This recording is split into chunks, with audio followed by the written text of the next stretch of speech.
Inggris kita. Sama like Terus you banana, coba. like Apa you itu? banana tuh siapa yang ngomong like you banana? Ada kata like you banana. Itu kan bahasa Inggris dari terbalik-balik itu. Coba tunjukkan. Dari mana ada istilah like you banana? In beginning Banana Republic ada. Coba. Berarti Kamu termasuk yang di Banana Republic. Like you banana nggak ada. Banana Republic ada. Kamu itu. Ayat tadi. Kejadian satu itu. Biar kita fokus. Tunjukkan dulu ayat satu tadi. Selama kamu bisa nunjukin memang benar ada kata like you banana, baru aku terjemahkan. Tunjukkan dulu ayat pertama tadi. Omar, kenapa takut?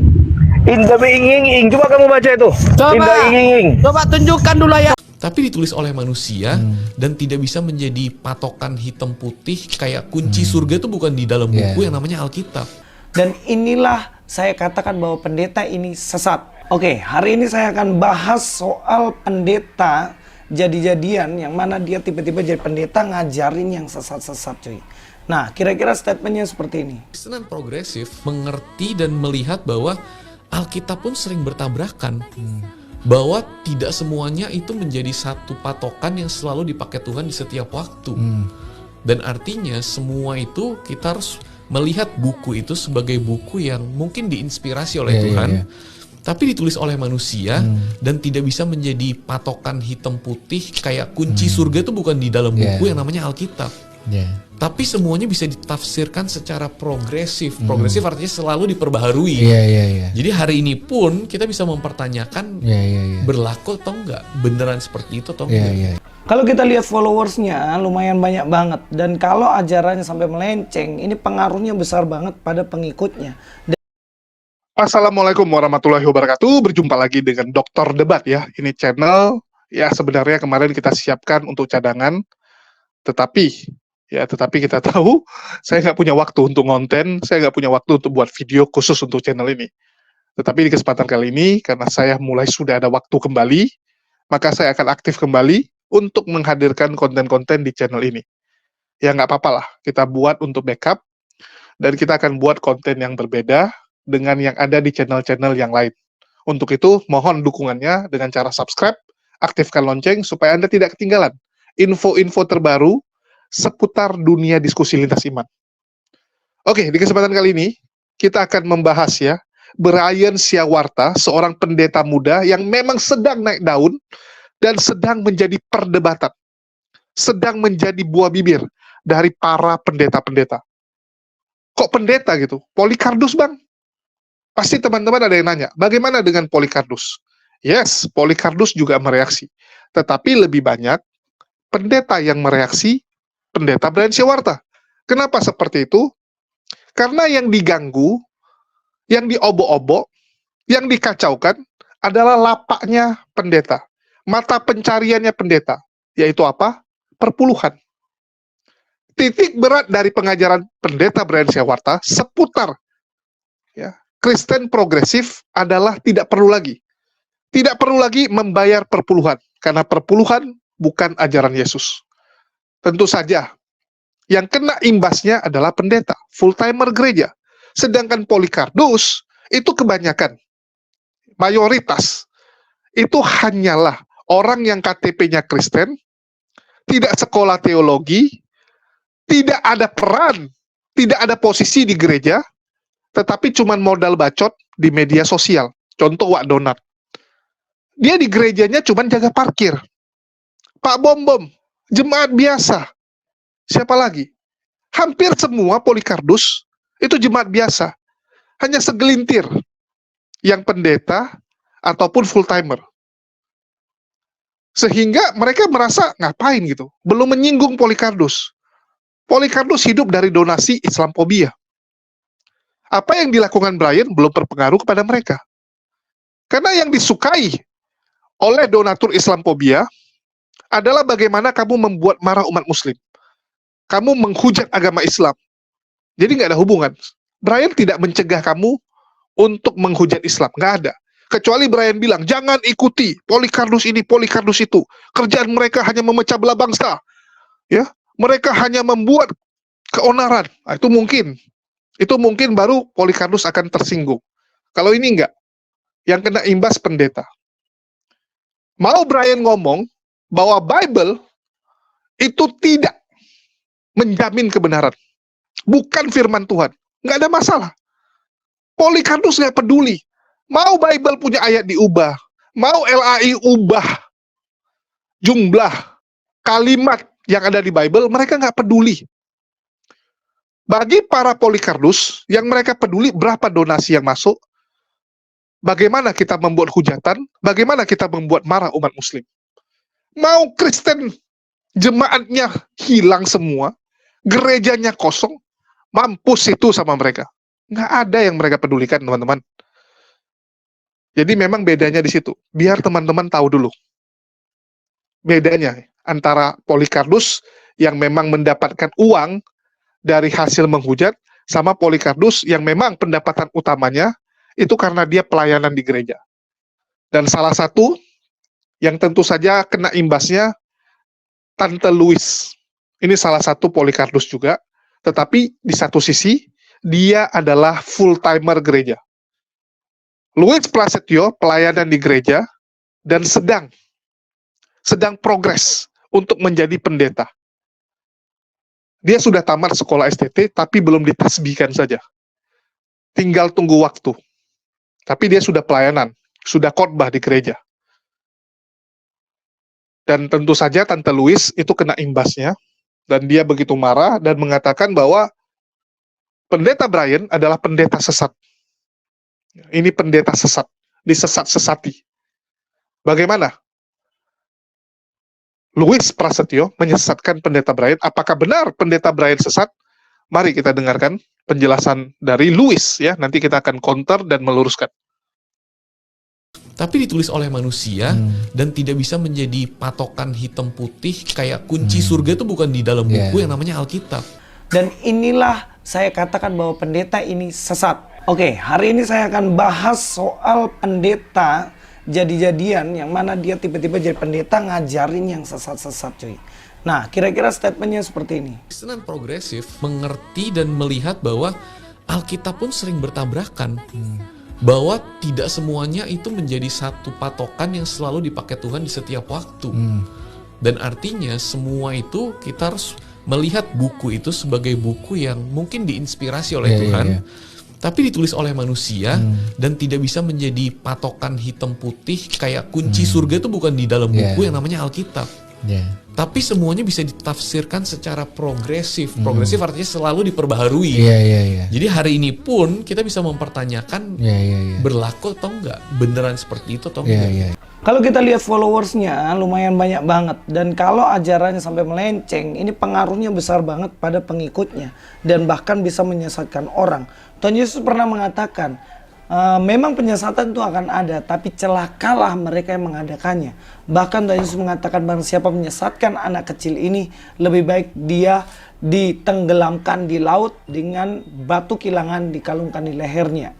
Itu maksudnya apa? Lebih baik mati saja seorang penyesat itu. Dan ini sangat-sangat berbahaya. Makanya pendeta sesat itu sebenarnya kita harus lawan, kita harus counter, karena penyesatan-penyesatan itu bisa membuat orang pada akhirnya jauh dari Tuhan. Nah, pandangan yang dia miliki adalah Kristen progresif. Nah, teman-teman tahukah apa yang dimaksud dengan Kristen progresif? Nah, bagi mereka, kekristenan itu masih terbuka dan sampai detik ini masih bisa terbuka. Jadi pengajaran tidak final di Alkitab, pengajaran tidak selesai di Kristus, tetapi masih bisa terus berkembang tergantung konteks dan perkembangan zaman. Dan inilah yang berbahaya. Saya akan membahas dalam beberapa sisi. Pandangan mengenai keterbukaan tentang wahyu yang sampai sekarang masih bisa ditafsirkan sesuai konteks, ini jelas salah. Kenapa? Memang Alkitab itu, pewahyuan Allah itu progresif. Progresif artinya begini, dulu perbudakan masih diizinkan. Walaupun ada aturan di tahun ke-7 harus dilepaskan budaknya. Tetapi di perjanjian baru sudah benar-benar tidak boleh ada perbudakan. Itu progresif. Yang sebelumnya di dalam perjanjian lama, di mana mata masih ganti mata, tangan ganti tangan, kemudian perjanjian baru dirubah menjadi hukum kasih. Itu namanya wahyu yang progresif. Tapi ya wahyu yang progresif ini sudah tertutup di kitab wahyu. Wahyu yang progresif sudah tertutup di kitab wahyu. Makanya Tuhan mengatakan bagaimana barang siapa menambahkan atau mengurangi pewahyuan ini, celakalah dia. Itu artinya bahwa Alkitab itu sudah final. Alkitab itu final sampai di kitab Wahyu.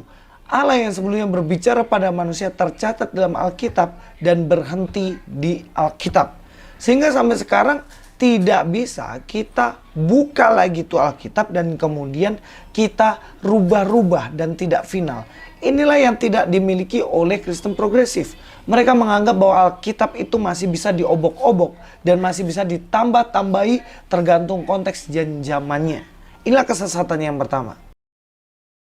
Yang kedua, berkaitan dengan soteriologi atau doktrin keselamatan. Bagi Kristen progresif seperti pendeta nih Brian ini, yang dulunya katanya Hindu ya. Dan nggak tahu bagaimana apakah sekolah teologi dan kemudian sudah jadi pendeta bertato sekarang ya, yang sangar itu. Nah, kalau kita lihat di sini, berkenaan dengan soteriologi, pandangan dia itu, soteriologinya atau keselamatan itu tidak hanya dalam Kristus. Jadi keselamatan itu bersifat terbuka, inklusif. Kalau Kristen yang benar itu kan eksklusif ya. Kita percaya bahwa hanya Yesuslah juru selamat kita. Tetapi bagi mereka, kaum Kristen progresif, itu adalah inklusif. Yang artinya masih terbuka. Keselamatan bisa dari mana saja. Makanya dia mengatakan bahwa keselamatan tidak hanya dalam Alkitab, tidak hanya dalam Yesus. Karena bagi mereka keselamatan bisa melalui agama apapun. Sehingga mereka memiliki toleransi yang terbuka dan kemudian kebablasan. Bagi mereka di agama A, B, C, D, ya mungkin agama Islam dan lain-lain juga ada keselamatan bagi mereka. Sehingga Kristen hanya salah satu, percaya Yesus hanya salah satu jalan keselamatan. Yang lain ada juga. Makanya ada istilah banyak jalan menuju Roma, ya kan? Ini berbahaya sekali. Kalau dalam sebuah buku dikatakan ini adalah silent killer, pembunuh yang diam. Dia merasuk dalam gereja, dia memasuk seperti pendeta-pendeta ini masuk dalam gereja dan menghancurkan dasar-dasar iman Kristen. Hati-hati. Yang ketiga adalah Kristologi atau pandangan tentang Kristus. Dalam Kristen kita tahu bahwa Yesus adalah Tuhan dan Juru Selamat satu-satunya. Tapi bagi Kristen progresif seperti Brian ini, dia tidak percaya bahwa Yesus satu-satunya Juru Selamat. Dia juga hanya percaya Yesus seorang tokoh yang baik, yang memberi contoh tentang kasih, tentang sukacita, dan dia menjadi seorang tokoh-tokoh lain yang memberikan teladan yang baik. Hanya sebatas itu. Ini pandangan dari Kristen progresif mengenai Kristus. Yang keempat, dari sudut pandang bibliologi atau doktrin Alkitab, mereka jelas memahami bahwa Alkitab hanyalah sebuah buku yang berisi tentang sejarah, berisi tentang cerita-cerita, dan juga mengenai teladan-teladan yang mana bisa kita ikuti untuk menjadi teladan. Tetapi Alkitab itu bukan menjadi final tentang perkataan Tuhan, pewahyuan Tuhan. Karena Tuhan masih terbuka sekali memberikan pewahyuannya sampai sekarang. Dan inilah bagaimana dia merusak iman Kristen yang mendasar mengenai Alkitab. Jadi Alkitab itu sama dengan buku. Buku biasa saja yang tidak berisi tentang sesuatu yang spesial. Nah, itulah kenapa dia statementnya kan dikatakan bahwa ya kita Alkitab itu buku yang kita nggak bisa memakai itu sebagai rujukan yang mana itu yang membawa keselamatan satu-satunya. Loh, bagaimana kamu? Bagaimana kamu bisa memahami Yesus adalah firman yang hidup dan Alkitab adalah firman yang tertulis? Dan inilah saya katakan bahwa pendeta ini sesat. Yang kelima adalah pluralisme agama. Kristen progresif itu terbuka sehingga agama-agama bisa dicampur adukkan menjadi satu. Sehingga ajaran Kristen diambil yang baik, ajaran yang lain diambil yang baik, dan dijadikan satu. Dan kemudian mereka bisa merangkul bersama-sama, menjadi hidup bersama, dan menjadikan ajaran pluralisme agama ini. Nah, sebenarnya kita ini berbeda. Harusnya ya, saya Kristen memiliki iman berbeda dengan Islam. Tetapi dalam toleransi ya kita bisa saling menghargai, jalan sama-sama tanpa menggadaikan kebenaran masing-masing dalam ajaran kita. Tapi berbeda dengan Kristen progresif. Mereka menerima kebenaran dari agama sebelah. Agama sebelah juga dituntut untuk menerima kebenaran yang kita miliki. Dan ini yang namanya sinkritisme. Dan ini yang namanya pluralisme. Dan ini yang namanya Kristen progresif. Dan fakta menariknya, Kristen progresif adalah liberal. Jadi jika kamu mengaku Kristen ortodoks, kamu mengaku Kristen yang benar, yang memelihara ajaran-ajaran Kristus melalui para muridnya, dan sampai sekarang kita masih terima, ya hati-hati, jauhi Kristen liberal. Mereka tidak percaya Kristus, mereka hanya percaya bahwa Kristus Yesus itu hanya tokoh yang sempurna. Dia juga tidak percaya bahwa Alkitab adalah firman Tuhan. Dia hanya percaya Alkitab adalah buku yang mencatat tentang sejarah. Dan dia juga tidak percaya bahwa percaya kepada Yesus satu-satunya jalan keselamatan. Karena menurut dia, semua agama ada keselamatan. Dan banyak jalan menuju Roma. Hati-hati, media sosial berbahaya kalau kita tidak melihat baik-baik ajaran yang sehat. Dan hati-hati, kerusakan, penyesatan selalu dimulai dari dalam. Kita harus berhati-hati. Luis Prasetyo di sini, God be with you. Luis ini kalau saya bilang, di satu sisi beberapa penjelasan dia, cara dia bicara, pemahaman dia, bagus, tapi tidak jujur. Tidak jujur saja. Kenapa saya bilang tidak jujur? Dia bilang Bible itu sudah fix, nggak boleh diotak-atik. Sedangkan Brian mencoba mengotak-atik isi dari Bible. Sehingga ini adalah satu kesalahan besar. Ini adalah satu kesesatan yang tidak bisa diampuni. Halo? Apa kamu lupa bahwa Bible itu bisa diubah kok? Siapa bilang tidak bisa diubah? Siapa bilang Bible sudah final dan tidak bisa diotak-atik? Loh, mana bisa diubah? Bible itu firman Tuhan. Tidak boleh kamu ubah.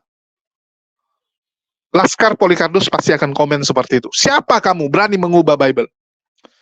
Itu juga statement-statement yang kalian sampaikan, itu juga disampaikan oleh orang-orang Katolik saat Martin Luther mengubah Bible.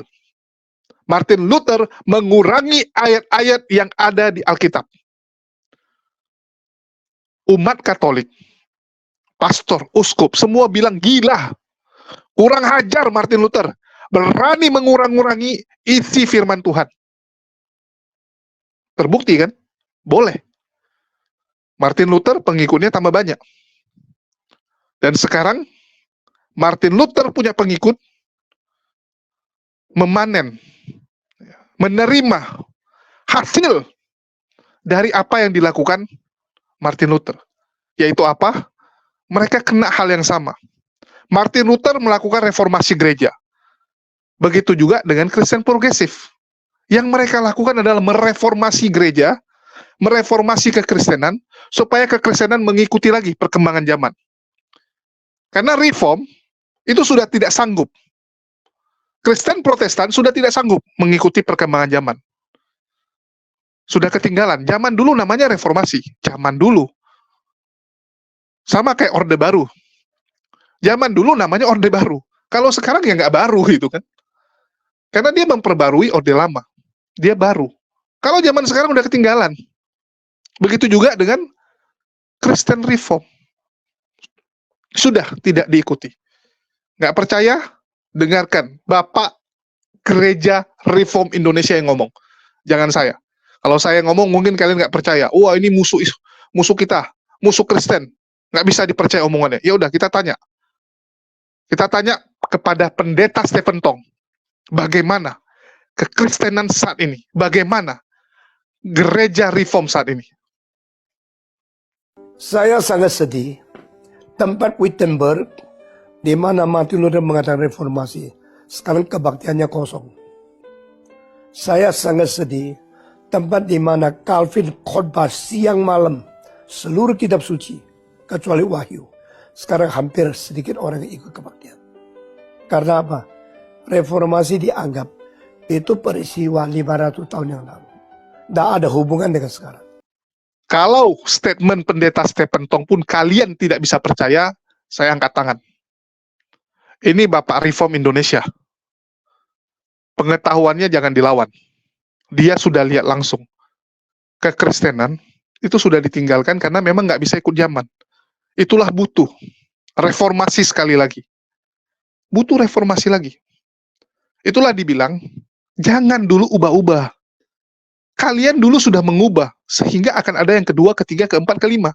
Jadi jangan terkejut. Kalau sudah ada yang pertama, maka berikutnya akan ada yang kedua, ketiga, keempat, kelima. Sudah pernah terjadi reformasi, maka akan ada lagi reformasi. Kristen progresif sekarang kecil. Tapi menurut pengamatan saya, kalau ini pendapat pribadi saya ya, bukan pakai kitab suci, tetapi memang tertulis akan banyak kesesatan. Kristen akan terpecah 72 golongan. Itu fix. Jadi ada juga dasar kitab sucinya. Kita lihat Kristen progresif sekarang kecil, tapi di masa depan saya jamin akan besar. Saya katakan ini akan besar. Sama seperti gerakan Martin Luther. Dulu kecil. Dulu ditentang, dibilang sesat. Sekarang ada yang berani. Orang Katolik bilang Protestan sesat. Kalau nggak berantem mereka. Kalau nggak baku hantam. Dulu Katolik udah bilang Protestan sesat. Apa yang terjadi? Perang. Perang dengan jumlah korban yang sangat luar biasa. Salah satu perang terbesar sepanjang peradaban manusia. Apa mau terjadi lagi? Apalagi sekarang, Kristen Protestan bilangnya apa? Oh, kami punya backup besar, Amerika. Katolik mana? Amerika Latin. Mampus itu.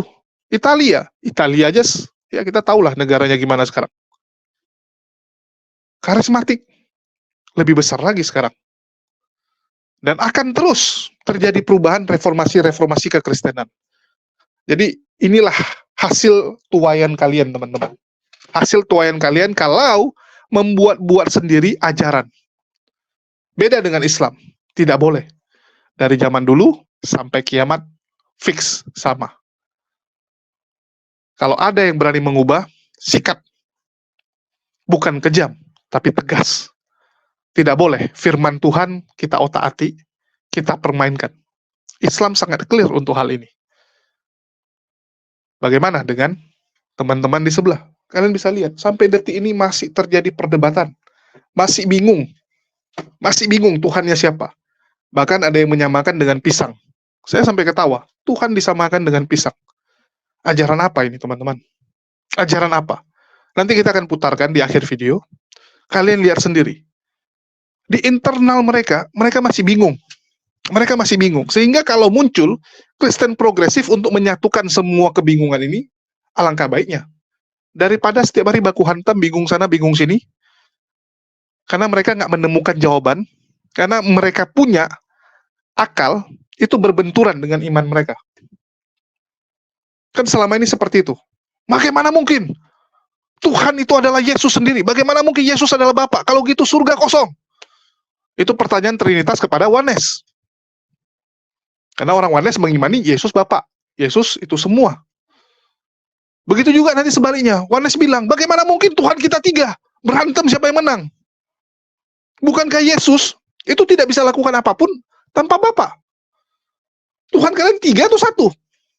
Ditanya balik. Bingung. Berbenturan dengan akal.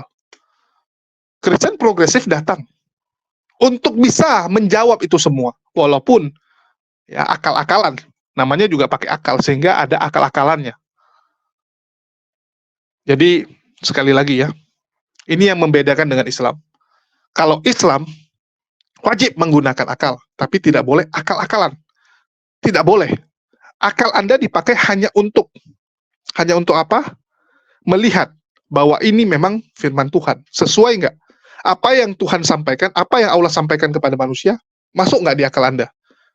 Itu aja. Jangan Anda nambah-nambah sendiri, jangan Anda so hebat untuk menafsirkan sendiri. Itu nggak boleh. Nggak boleh. Jadi gunakan akal pada tempatnya.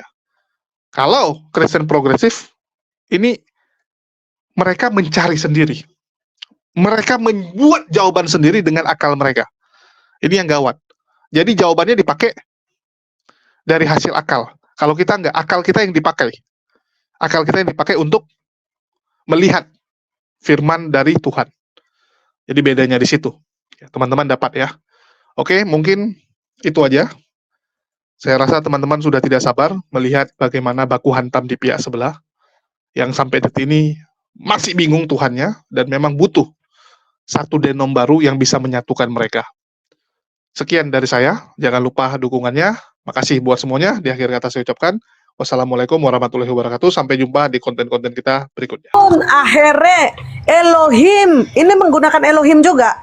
Elohim Aherim me Elohe me Elohim. Berapa tadi kamu baca? Bilangan berapa? Coba. Bilangan berapa? Saya koreksi. Bilangan 6 ayat 4. Oke, saya buka. Bilangan 6 ayat 4 ya. Ilah-ilah pun menggunakan kata Elohim.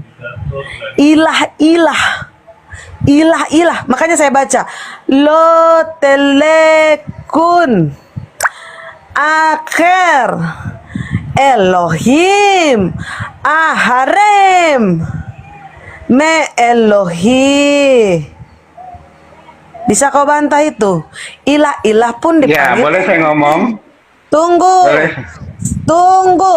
Kau yang bilang tadi Elohim itu adalah tertinggi. Kamu boleh cek di Khabat sekalipun, kamu boleh cek di Sefaria sekalipun, yang tertinggi itu selalu Reshit, bukan Elohim. Logikawi, kamu belajarnya kemana? Makanya tadi saya tanya, kamu belajarnya kemana? Kalau saya rabinya udah jelas, saya ada rabinya. Saya belajarnya ke Yesifah. Kamu belajarnya kemana? Wajar saya nanya. Kamu boleh cek di Khabat. Khabat bilang apa? Genesis 1 ayat 1. Subjek yang dituju adalah Reshitnya, Rosnya. Elohim berbicara kata sifat. Makanya dibilang kret. Kret di sini berbicara tentang pemancaran. Makanya saya tanya sama kamu, coba kamu Pak Wi, dengan hormat saya tanya, siapa gurumu Sebentar. yang mengajar Bilangan 6 kamu? ayat 4 nggak ada di sini. Bilangan 6 ayat 4 yang mananya? Bilangan berapa tadi? Korek kupingmu. Bilangan Iya. 6. Aduh, Ulangan, Tuhan. ulangan ya, ulangan. 6 ayat 14, nengel. Oke. Ulangan 6 ayat 14. Kamu. Nengel kau. Coba. Ya, boleh saya ngomong? Jangan ribut. Silakan Bentar. Pak Wi. Boleh, boleh saya ngomong? Ayat 14. Silakan. Ya, Bu Maria, kalau Bu Maria teliti itu kejadian 1 itu bicara penciptaan ya. Jadi Elohim yang menciptakan. Nah, Bu Maria nggak bisa membedakan Musa kenapa disebut Elohim. Kita pun disebut Elohim. Malaikat disebut Elohim. Pengertian Elohim kan bisa macam-macam. Pencipta, penguasa, hakim. Nah, Musa disebut Elohim bukan sebagai pencipta dia. Elohim yang sesungguhnya, tapi dia sebagai hakim. Penguasa yang menentukan si Firaun dihukum apa enggak. Karena dia diberikan kuasa. Pengamahaman begini aja Bu Maria kagak nyampe. Bukan itu Kagak mengerti. kesalahannya. Aku kasih dia ayat. Pak Wi. Tunggu dulu. Yang Kasih dia saya ayat. tanya, Satu ayat belum jalan. yang kamu pakai itu, kamu Aku kasih bilang ayat. tertinggi. Dia masih belum percaya. Tunggu dulu. Mar. Sebentar, Aduh. gedein host sebentar. Kasih Ya lihat udah, Pak udah. Wi ayatnya. Nanti barusan Pak Wi sambung. Gedein host. Dia masih belum percaya. Dia bilang Yesus itu bukan Bapa. Coba Resit gede. itu yang tertinggi Pak Wi. Gedein. Kamu boleh. Nah, makanya nggak ada. Calon tong, lagi mabok apa nggak ada yang ngomong Yesus itu bukan Bapa. Aduh, calon tong. Calon tong itu seperti mama pasar, nyerocos gitu, nggak berhenti. Saya heran sama calon tong. Gini. Sorry to say. Sorry to Gini say. Pak Wi, yang pertanyaan saya Pak Wi, ya pertanyaan saya simpel. Kamu belajarnya sama siapa? Kenapa saya tanya begitu? Teman-teman, sebentar Kak Mar. Siapa yang minta gedein tadi? Calon tong? Calon tong. Oh enggak, udah lewat tadi. Sorry to say sama Aku- Pak Logikawi. Aku mau ambil makan ya ke bawah. Aku pesen mie. Kalian diskusi paling sekitar 15 menitan ya. Jadi gini ya Pak Wi, Lanjut ya. saya udah mulai bosan Iya, ya sama kamu. siap, Serius, Pak. saya udah mulai bosan sama kamu. Makanya tadi saya tanya sama kamu Pak Wi. Enggak, Allah itu yang di Kamu Kejadian 1 ayat 1 itu diciptakan, ya? bergurunya sama siapa? Kok kamu bilang yang di Bentar, sini? sebentar, saya bantah kamu dulu ya. Yang Bentar, menjadi ini kan dulu, ilah-ilah ya. pertama Ini itu guts. adalah Allah Bentar dulu yang- Marmar. Padahal yang menjadi Marmar, dengar pertama dulu. Allah itu kan- si resitnya. Makanya saya tanya, kamu bergurunya kemana Enggak, Pak fokus Wi? dulu Bu Serius, saya mau Marmar. tanya. Bu Marmar, fokus dulu. Apakah di Kejadian 1 ayat 1 itu Allah itu diciptakan? Betul, 100%. Nah, itu aja jawab. Betul diciptakan Ya, enggak? Allah diciptakan, bukan menciptakan. Kamu balik-balik semua bahasa itu. karena Udah, pengetahuanmu kurang, jadi ya. bentar Bang Elang, Makanya. Bang Elang, bentar Bang Elang. Ya, silakan, Kalaulah silakan. kita bikin bahasa Inggris, you like banana dengan like you banana, apa bedanya terjemahannya? Coba, Cap Lontong, kau tadi sok-sok apa kan kau? Inggris kita. Sama like you banana, coba. Like you banana tuh siapa yang ngomong like you banana? Ada kata like you banana. Itu kan bahasa Inggris dari terbalik-balik itu. Coba tunjukkan. Dari mana ada istilah like you banana? In beginning Banana Republic ada. Coba, berarti Kamu termasuk yang di Banana Republic. Like you banana nggak ada. Banana Republic ada. Kamu itu. Tadi, kejadian satu itu. Biar kita fokus. Tunjukkan dulu ayat satu tadi. Selama kamu bisa nunjukin memang benar ada kata like you banana, baru aku terjemahkan. Tunjukkan dulu ayat pertama tadi, Marmar. Kenapa takut? Indah beinging, coba kamu baca itu. Coba. Indah inging. Coba tunjukkan dulu ayatnya. Coba kamu baca dulu. Habis kau baca baru aku terjemahan. Apa dibuatnya? Inde Coba. beginning. Apa itu? Apa? Coba. Inde beginning apa itu? Nah, bacalah. Great God.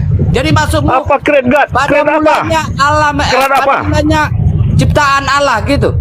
Betul Aku enggak? ajarin bacanya. Bisa enggak? Pada In the mulanya beginning, ciptaan Allah gitu. created. Gitu Ah, loh betul. bacanya. Coba. Biar aku ajarin kamu. Coba ulangin. Ulangin. Ulangin coba. In the ing. Apa Coba. ini situ? In the Coba kamu beginning. baca. Kok kau tahu bahasa Oh, Inggris in the enggak? in the beginning. Lalu apa tuh? Tahu. Sudah itu. Sudah itu Coba. apa? Apa Coba lagi apa? tuh? Apa coba? Great. Baru pada mulanya. Oh, Allah great. jadi Bukan great. Bagaimana in the beginning great? great. Sudah yang zaman lampau. Aku ajarin lagi kamu dengerin. Coba, Banana. Ajari. Gini like banana, aku ajarin kamu. You In like the banana apa beginning. itu? In the Apa? beginning. Coba You like baca. banana. Coba terjemahkan. Coba in the beginning. Enggak. Coba. Simple aja. You like banana. Terjemahkan. Ketawa nggak bisa. Coba baca created. Coba you like banana. Terjemahkan. Coba kamu dulu. baca dulu. In the beginning. Aduh. Created. Kau dari tadi Jangan pintar great. Bahasa Inggris ternyata. Coba. You Jangan like kamu ngomong banana great. dengan like you banana. Apa bedanya? Coba. Lagi banana, kau ngomong aja grammarmu susah. You like banana itu kau seperti pisang. Hah? Kau seperti pisang. Iya. Astaga Tuhan. Jadi like itu maksudmu hanya suka pengertiannya. Ketawa pula. Waduh tahu. You like Oke, banana. kenapa bisa dipakai hanya untuk suka? You look like banana baru bener. Tapi kalau Coba kau you like bilang- banana. Coba terjemahkan Bu Marmar. Coba terjemahkan. You like banana. Apakah di situ kau suka pisang atau ke mana itu? Itu udah kau artikan. Loh. Dengan like you banana? Like you banana Tuhan, tolonglah aku. Nah, coba. Orang like you Ampunilah ya dia tuh. Kita ambil dulu logikanya lah. Ini soal bahasa Malu-maluin Inggris banget, tadi. kan, grammar Apa kita bedanya ada di Sunan you Kalimat like mungkin. banana dengan like you banana? Coba. Astaga. Aku dulu jual pisang, ku bilang sama orang Inggris begini, you like banana, ditampar aku loh bro. Apalagi kamu ngomong sama perempuan. Coba kalau aku Digebukin kamu. bilang gini sama orang Inggris itu, you like banana, ditampar aku terus. Yang nampar kamu cewek kan? Kenapa salah itu? Kenapa Itu salah itu? artinya do you like kuntul? Aduh jangan kasar gitu. kenapa? Kenapa Pantas kamu kalau kau salah? ditampar. Ngerti artinya. Coba. Kau mau ngajari kami Artikan bahasa dulu, Inggris you kau like kacau, banana. lebih Bu kacau. Marmar, kau perjuangkan Ati Nurani kembali ke topik. Marmar kembali Enggak, ke topik. orang ini bahasa Kembali ke Inggris topik sosokan. kejadian 1 ayat 1. Ini Bahasa si Marmar Inggris ini udah sangat. pakai kuntul apa lagi nih? Ini Marmar, si perbaiki Marmar ini bahasamu. otak- Artinya, kotoran. coba tanya Marmar. Calontong, bener nggak aku Calontong? Ada yang salah Udah narasi kembali tuh. kejadian 1 ayat 1. Udah jangan meribut yang enggak. Perempuan, Oon. Sudah. Makanya dia Di mana di ditampar. situ? Dia masih bingung. Dikatakan Dia Marmar. masih bingung sampai hari ini Marmar. kenapa dia ditampar. Dia Bang, masih di nggak situ, tahu. Bang Lang. Allah Bang Lang, diciptakan bentar. atau Allah menciptakan? Coba Marmar saya katakan Kamu lagi. artikan aja Bentar itu. dulu Marmar. Di kejadian 1 ayat 1 Allah menciptakan atau Allah yang diciptakan? Coba jawab dulu. Kamu artikan aja itu. Kamu kan pinter bahasa Inggris. Kamu Coba artikan kau saya tanya sama kamu, Allah yang diciptakan Nggak perlu atau saya- Allah menciptakan? Saya nggak Silakan. perlu menjawab. Saya nggak perlu Waduh. menjawab. Itu sudah Saya menjawab. tanya kamu tadi kan bilang Allah diciptakan. Kamu tuh blow on. Aduh kacau dah. Ya udah kamu artikan aja itu. Jadi aturan main bahasa Inggris dengan bahasa Indonesia itu beda. Kalau kamu suka pisang, bisa. Kalau kita terjemahkan langsung ke bahasa Inggris, you like banana, ditampar kita. Padahal kita bilang kau suka pisang. Gimana coba kalau diterjemahkan bahasa Inggris? Kau suka pisang. Kayaknya dia masih penasaran kenapa dia ditampar ya kan? Karena ini bahasa Inggrisnya terbalik-balik. Bahasa Inggris ini pas susunannya. Kau tadi kan tapi dapat terjemahannya, jawab. Waktu kau sama orang terjemahannya bukan. Inggris, dengar. Dengar dulu bro, Marmar. Kalau bahasa Inggris terjemahkannya jangan langsung terjemahkan step per kata-kata. Kau lihat dulu susunannya. Aku jawab. Saat kamu bilang you like banana, itu berbicara gini artinya. Do you like kuntul? Mana? Lu nggak nangkap Nah, juga. bahasa yang kita bahas you Itu like banana, artinya, kau lari kemana-mana. astaga, Kau nggak berani. Tuhan. So pintar kau. Ih kok sok pintar. Itu Coba artinya.